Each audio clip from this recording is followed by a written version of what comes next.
KGF లా ఆయన బంగారం biscuit పట్టుకుపోయిర్రని పెద్ద మిషన్ గన్లు పట్టుకొని దన్న దన్న కాల్చుకుంటా పోలీస్ స్టేషన్ ని పొట్టు పొట్టు చేస్తాడు కదా. ఏ గసవంటి సినిమాలు అయితే గాని బయట గసవంటి చేస్తే ఊకుంటారా అని అనుకుంటారు ఎవ్వలైనా. నేను కూడా అనుకునేది. కానీ రాఖీ బాయ్ యాటిట్యూడ్ కి ఆవేశానికి తీసిపోకుండా గీన చూడు ఏం చేసిండో. ఓరిని ఆవేశాన్ని అడిగి పందులు ఎత్తుకపోను. ఏం చేస్తున్నావో, ఎంత ఆగం చేస్తున్నావో నీకన్నా మినిమం ఆలోచన ఉందా? ఈ మోతవరి ఇంత కోపంతో ఇదంతా చేస్తుంది ఎందుకు అనుకుంటుర్రు? టోల్ కట్టమన్నందుకు. ఉత్తరప్రదేశ్ కాడ Delhi Lucknow national highway toll gate కాడ టోల్ పైసలు కట్టమన్నారట వాళ్ళు. కథం నన్నే టోల్ కొట్టమంటారా? టోటల్ గా నేనంటే ఏందో చూపిస్తా ఆగుర్రి మీకు అని ఇగో ఇట్లా టోల్ గేట్ మొత్తాన్ని జేసీబీతో నేలమట్టం చేసిపోయిండు. ఇక వైరల్ అవుతున్న ఈ వీడియోను చూసి మరి ఉత్తరప్రదేశ్ అంటే ఇప్పటికే బుల్డోజర్లకు జేసీబీలకు పెట్టింది పేరు అన్నట్టు తయారైంది. మీదికెళ్ళి ఇసొంటి జేసీబీల వీడియోలతో ఇంకింత ఫేమస్ అవుతుందిగా అని కొందరు కామెంట్లు చేస్తుంటే ఎవడ్రా కేజీఎఫ్ లో రాఖీ బాయి పుష్పల బండిదే యాటిట్యూడ్ అన్నది ఇదిరా అసలైన యాటిట్యూడ్ అని అనుకుంటా పోస్టులు వేస్తురిగా. ఇక ఇంత మంచిగా ప్రూఫులతో దొరికినాక పోలీసు వాళ్ళు ఉత్తవుకుట్రా దానైనా దానికి సన్మానం చేసి ఉందని పట్టుకపోయిర్రు. అగో చూడుర్రి లోపల ఎంత మంచి సన్మానం చేసిర్రో ఏమో కాకకు నడవనే వస్తలే సరిగా. మళ్ళీ ఇంకోసారి ఇసొంటి చేయకుండా సో ఎచ్చో తట్టేమో లోపల మంచిగా అరుచుకున్నారు పోలీసులు. బయటికి చూడు ఎంత భద్రంగా పట్టుకొస్తారు ఐసీలో పేషెంట్ పట్టుకొచ్చినట్టు. మరి ఉన్న కాడుండక ఎందుకు ఈ ఓవర్ యాక్షన్లు చెప్పుర్రి.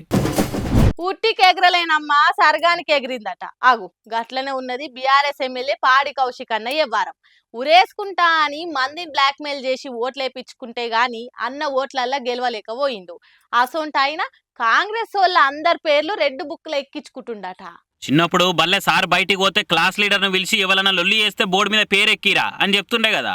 అగో సేమ్ గట్లనే కాంగ్రెస్ హయాంలో బీఆర్ఎస్ దొక్కేటోళ్ళు అందరి పేర్లు రెడ్ బుక్ లో రాసుకుంటున్నట కౌశిక్ అన్న.